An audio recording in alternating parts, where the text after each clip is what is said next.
옆 사람하고 인사 한번 해볼까요? 예, 갑자기 정적이 오십니다. 예, 사랑합니다.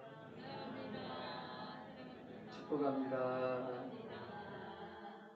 감사합니다. 내 옆에 계셔주셔서 예배드리는 여러분에게 하나님의 놀라우신 은혜와 평강과 능력과 하늘의 복이 오늘의 이 시간에도 차고 넘치시기를 간절히 축원합니다. 대림절이라는 절기를 맞이했거든요. 1년이 우리 교회력이 있어요. 달력이. 교회력의 시작은 어떻게 보면 정월이 대림절 시작입니다. 대림절. 예. 그래가지고 그 시작하는 것이 대림절인데요. 성탄절 오기 4주 전이니까 여러분들이 대림절 기간 동안 어떻게 해야 되는지 영상으로 한번 대림절 어떤 날인지 한번 설명을 우리가 들어봅시다. 대림절의 유래와 의미에 대해 살펴보겠습니다. 교회력의 시작을 알리는 대림절은 대강절, 강림절이라고도 합니다. 영어로는 어드벤트라고 하는데요. 이 단어는 로마의 황제가 왕위에 오른 뒤 여러 지역을 차례로 방문할 때 His Advent라고 말한 것에서 유래하였습니다. 이 당시 그리스도인들은 진정한 주님이시며 이 세상의 유일한 왕은 로마 왕이 아니라 예수 그리스도라고 생각하여 어드벤트를 예수 그리스도의 오심이라는 의미로 바꿔 사용하였습니다. 이를 통해 알 수 있듯이 대림절은 예수님을 기다리고 준비하는 절기입니다. 여기에는 이중적인 의미가 담겨 있는데 우리를 구원하기 위하여 이 땅에 오신 예수 그리스도, 즉 성탄을 기다리는 동시에 다시 오실 예수님을 기다리는 절기입니다. 대림절은 성탄절 4주 전부터 시작되는데 11월 27일에서 12월 3일 사이에 있는 주일날이 절기의 시작점이 됩니다. 부활절을 맞이하고 준비하는 시간으로 사순절이 있듯이 성탄절을 맞이하고 준비하는 기간으로 대림절이 있는 것입니다. 특별히 대림절은 총 4주간의 주일 동안 대림초를 사용하면서 예수 그리스도를 기다립니다. 총 4개로 이루어진 대림초는 주일마다 하나씩 불을 밝히는데요. 4가지의 초는 각각의 의미를 가지고 있습니다. 진보라색 첫 번째 초는 기다림과 소망을 의미하고, 보라색 두 번째 초는 회개와 평화를 의미합니다. 그리고 분홍색 세 번째 초는 사랑과 나눔을 의미하며, 연보라색 네 번째 초는 만남과 화해의 의미를 담고 있습니다. 대림초의 색은 모두 보라색 계열이지만 성탄절이 가까워지면서 색이 점차 연해지다가 성탄절에는 흰 초의 불을 밝히게 됩니다.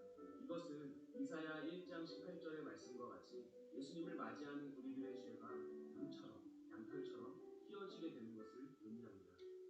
대림절은 이미와 아직 사이를 살아가고 있는 우리에게 우리를 구원하시기 위해 이미 이 땅에 오셨던 예수 그리스도, 그리고 아직 다시 오시지는 않았지만 반드시 다시 오실 예수 그리스도를 기억하며 준비하는 절기입니다. 기쁘고 즐거운 성탄절을 맞이하기 전 약 4주간의 시간을 예수 그리스도의 생각으로 가득 채워보는 건 어떨까요?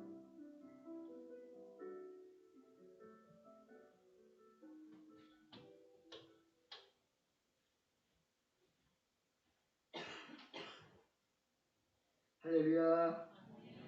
옆 사람하고 이렇게 한번 인사해 봅시다. 주님께서 곧 오십니다.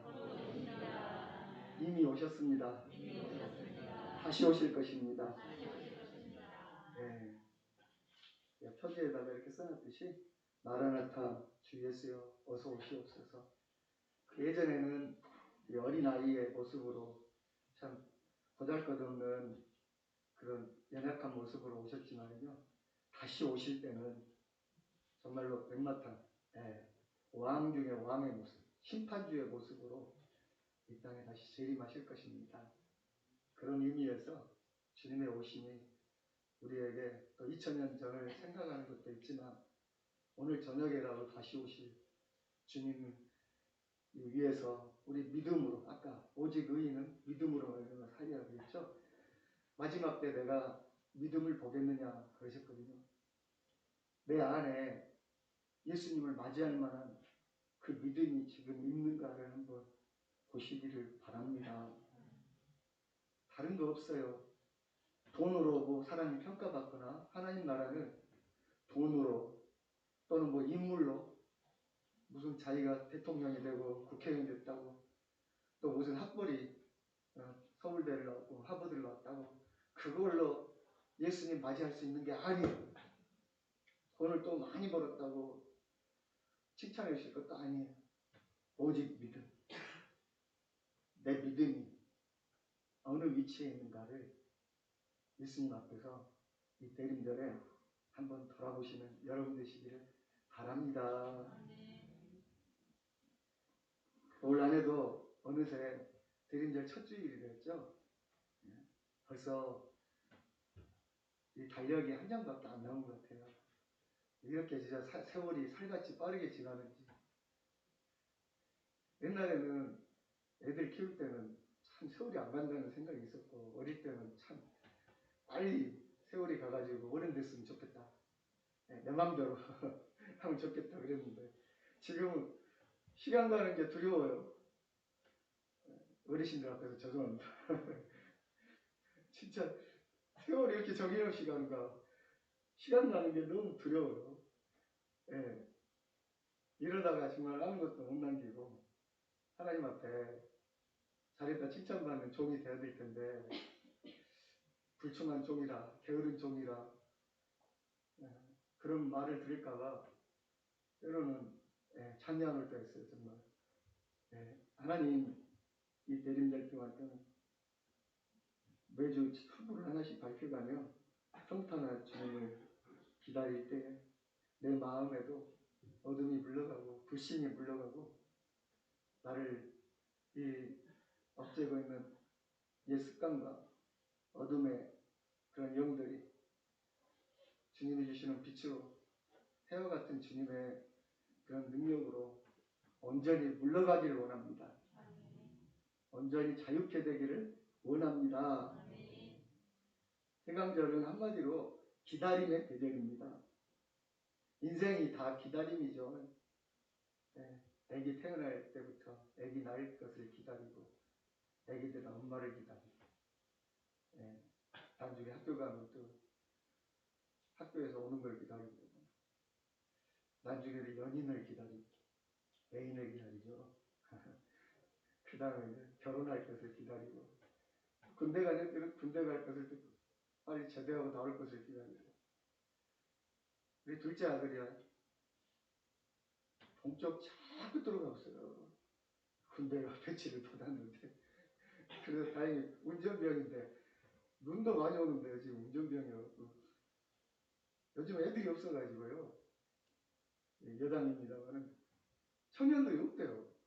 자꾸 옛날 한 서너 명, 10명이 감당한 것을 뭐 한 사람이 감당해야 된대요. 그 듣기를. 그 잠도 못 자고 그냥 힘들다고 그러더라고요. 아기를 좀 많이 낳아야 되는데 앞으로 군대도 잘못하면 사라지겠어요. 그러면 우리 작은 아들은 저 동쪽 끝에 금강산 밑에서 일하고 우리 큰 아들은 저 서쪽 끝에 백령도 섬에서 해병을 했고 그 대통령이 상 줘야 돼요. 그죠? 요즘 군대 안 간다고 그러는데 애기들 다 이렇게 아주 최전방으로 그냥 보내놓고 그래도 애들이 잘 감당하고 또 무사히 와서 좀 감사합니다. 특히 우리가 군대 가면은 그 고참이요 바로 이 대청한테 한병 내가 지금 며칠 남았냐 물어보거든요. 그럼 다 기억하고 있어야 돼요. 자기 것을 231일 5시간 50 몇 분 남았습니다. 뭘 아니 지가 외우지 밑에 사람이 그 외워야 돼요. 안 하면 또 이제 한번 또 분기교육 하는 거지. 우리는 과연 예수님을 그렇게 기다리고 있을까요? 집에 갈 날, 저녁을 날, 주님 만날 날, 애인 만날 날, 부모님 만나는 날, 그 기다리듯이 진짜 예수님을 그렇게 기다리고 있느냐 말입니다. 때가 언제인지 모른다고 하셨기 때문에 우리가 몇 월 며칠인지는 세보질 못하지만 오늘 저녁이라도 오시면 분장 챙기고 빨리 갈 준비하고 그렇게 살아야 할 줄 믿습니다. 기름등불 준비하고 근신하여 깨어있으라 그랬잖아요. 주님은 올해도 반드시 기다리는 자에게 오시기 때문입니다. 주님은 아무에게나 오시지 않습니다. 채비된 자에게 오십니다. 그래서 대감절입니다. 대림절입니다. 여전히 유효합니다. 베데스다 연못가에 환자들이 많이 있었어요. 성경에 보면 베데스다라는 연못가에 이 간헐천이라고 그러죠. 물이 한 번씩 끓어오르고 이렇게 온천이 막 폭발하는 데 있잖아요. 그가 그런 데인 것 같아요. 근데 이 사람은 몸이 아예 중풍병자 같이 와상 환자여가지고 그렇게 물이 끓을 때 거기다가 델다 줄 사람이 있어야 되는데 사람들이 전부 다 자기 욕심 챙기잖아요. 조금이라도 이렇게 걸어갈 수 있는 사람은 자기가 들어가 버리죠. 이런 것도 참 미신적이지만 어쨌든 그 사람들은 아직 예수님을 모르니까 거기만 들어가면 낫겠다. 그런 일념으로 38년을 견딘 거예요. 근데 예수님은 누구를 찾아가셨냐? 38년 된 그 환자를 찾아가셨습니다. 그 현장에서. 왜 그러셨을까요? 거기에는 그 환자만 있었던 게 아닌데 38년 된 환자가 가장 오래된 환자였기 때문일까요? 아닙니다.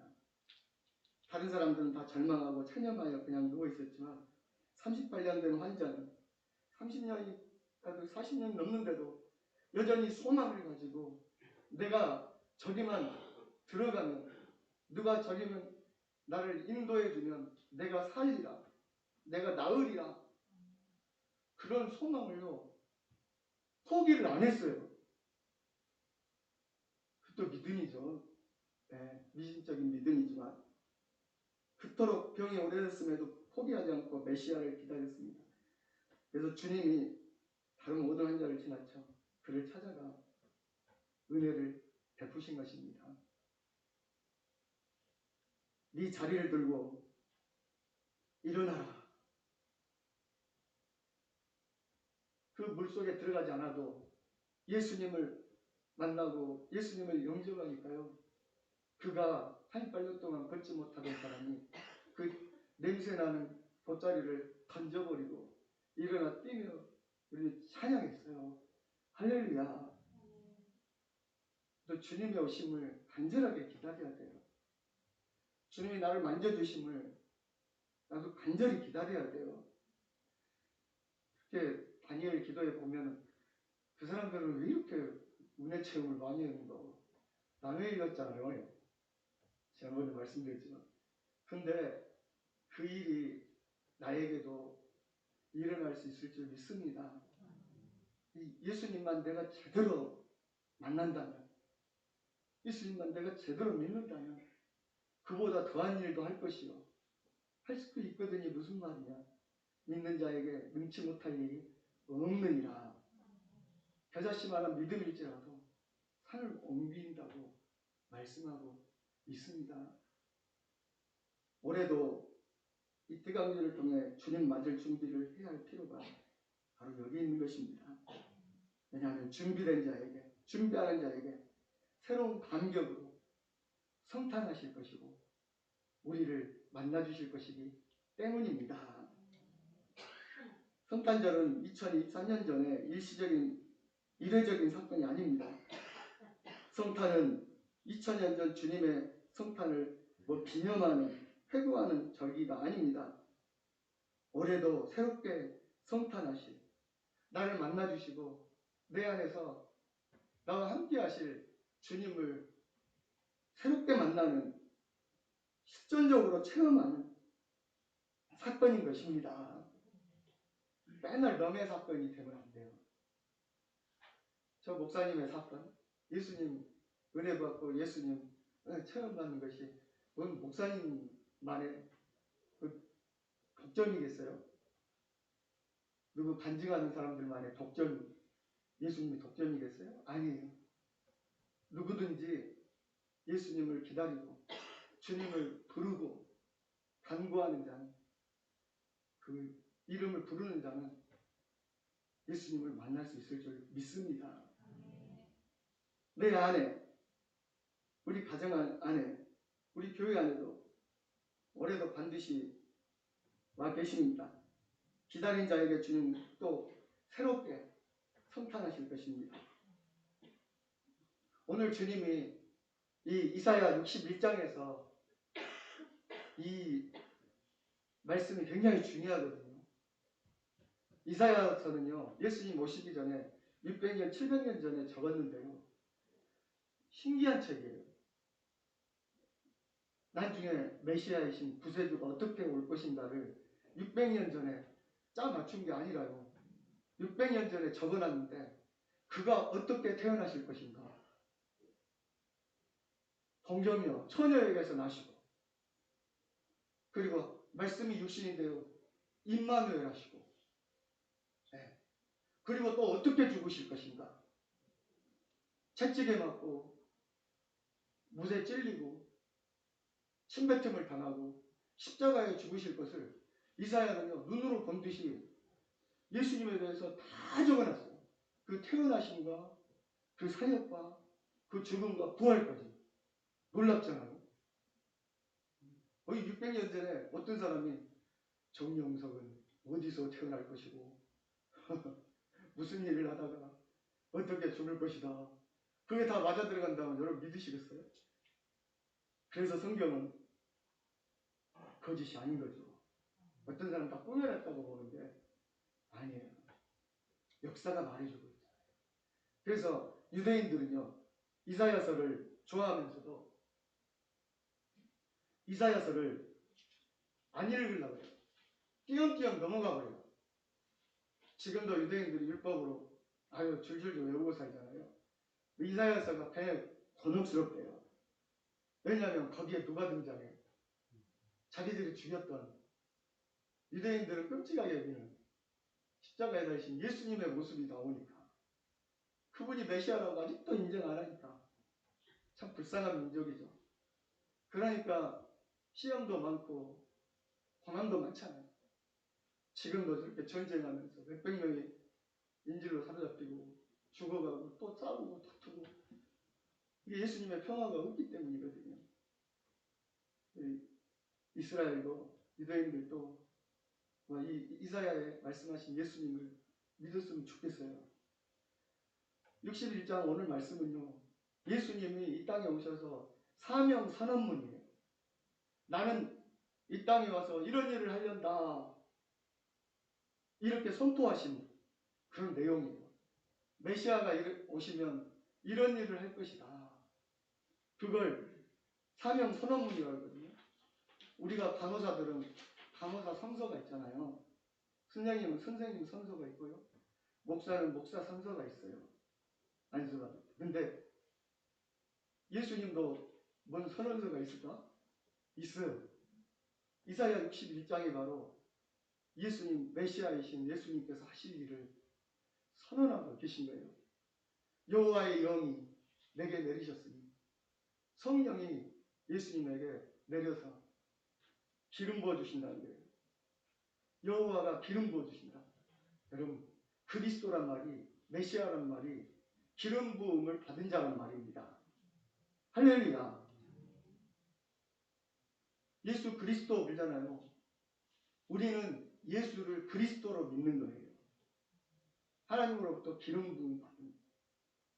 왜 기름 부은 것이 중요하냐? 옛날에 왕이나 대제사장이, 제사장이나 선지자는 기름 부어 세웠어요.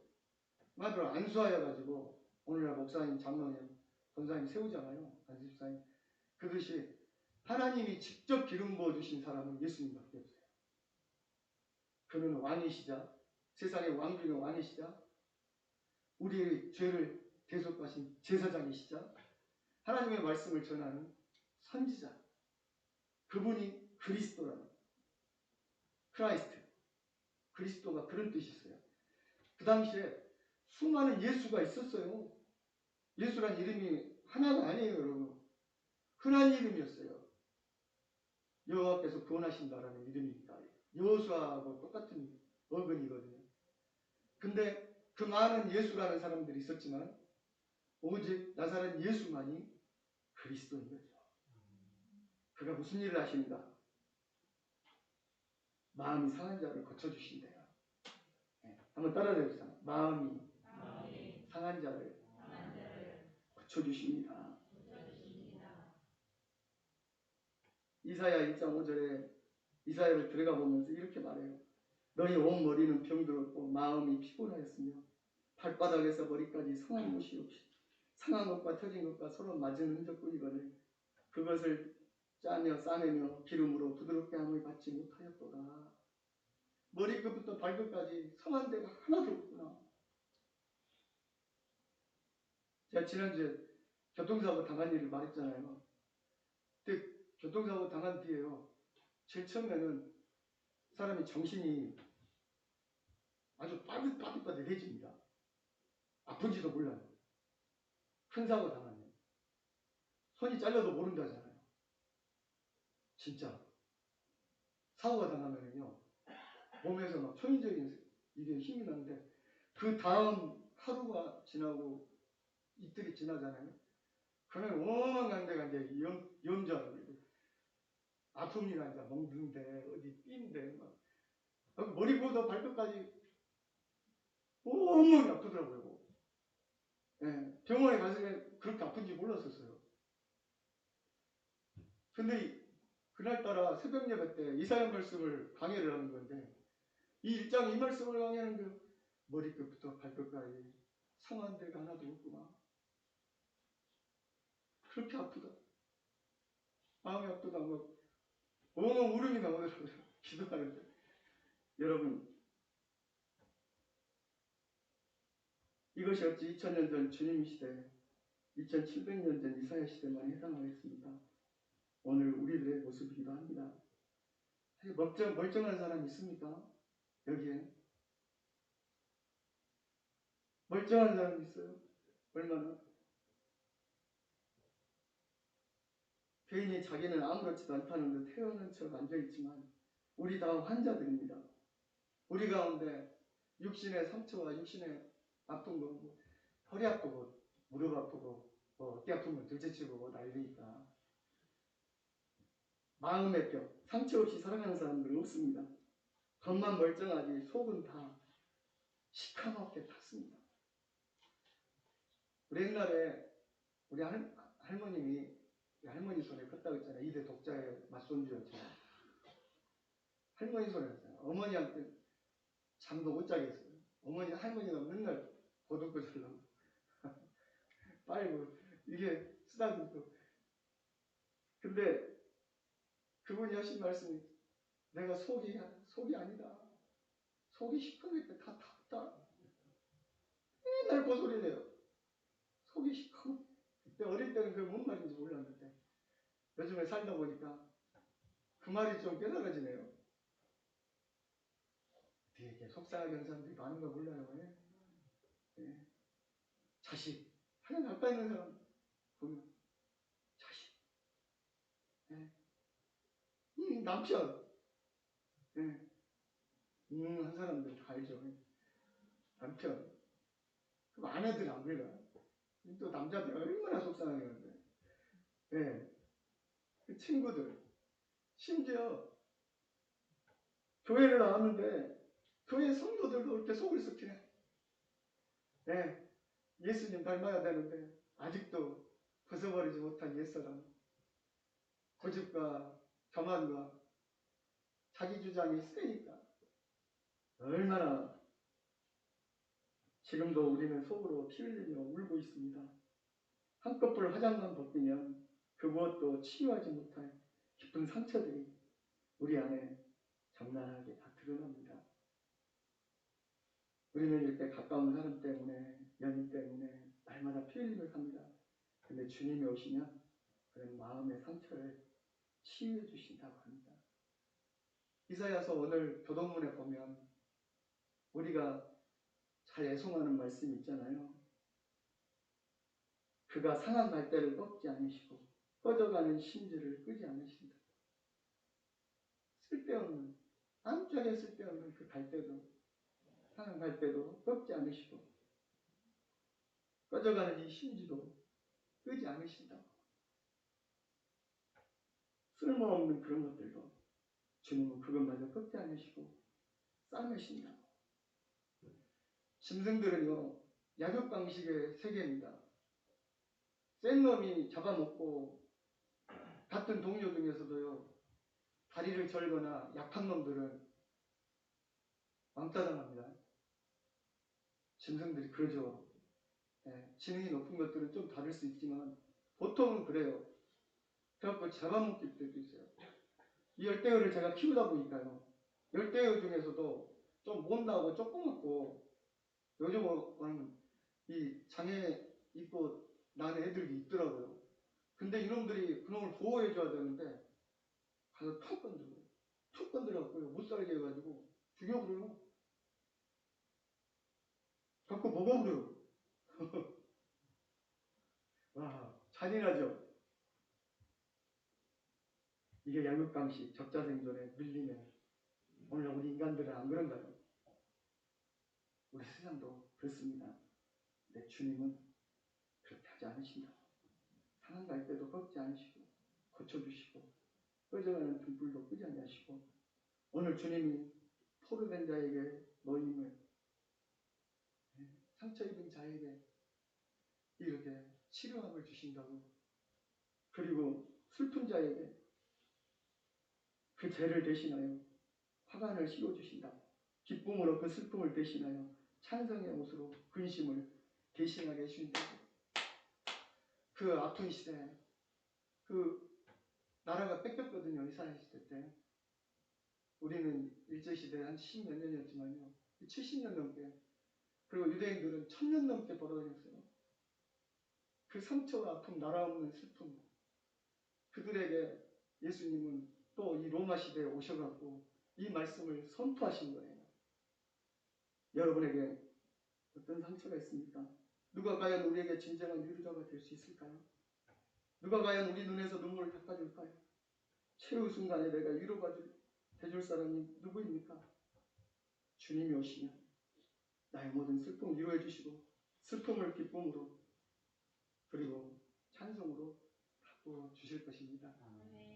그 주님을 여러분 진심으로 영접하시고 나를 나보다도 잘하시고 내 상처를 아시고 내 슬픔을 아시고 나를 묶인 것에서 자유케 해주시는 그 진리의 주님, 능력의 주님, 사랑의 주님을 여러분 이 대림절에 새롭게 영접하시기를 바랍니다. 기도하겠습니다.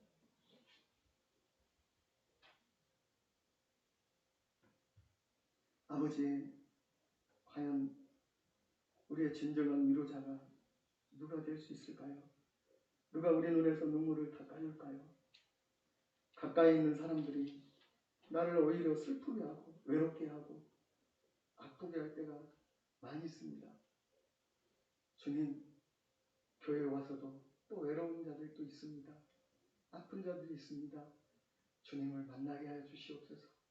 사람을 바라보지 말고 하나님을 바라보게 하여 주시옵시고 참으로 위로자로 이렇게 상담자로 나의 변호자로 나의 치료자로 오신 예수님을 영접하는 귀한 이 대림의 기간이 되게 하여 주시옵소서.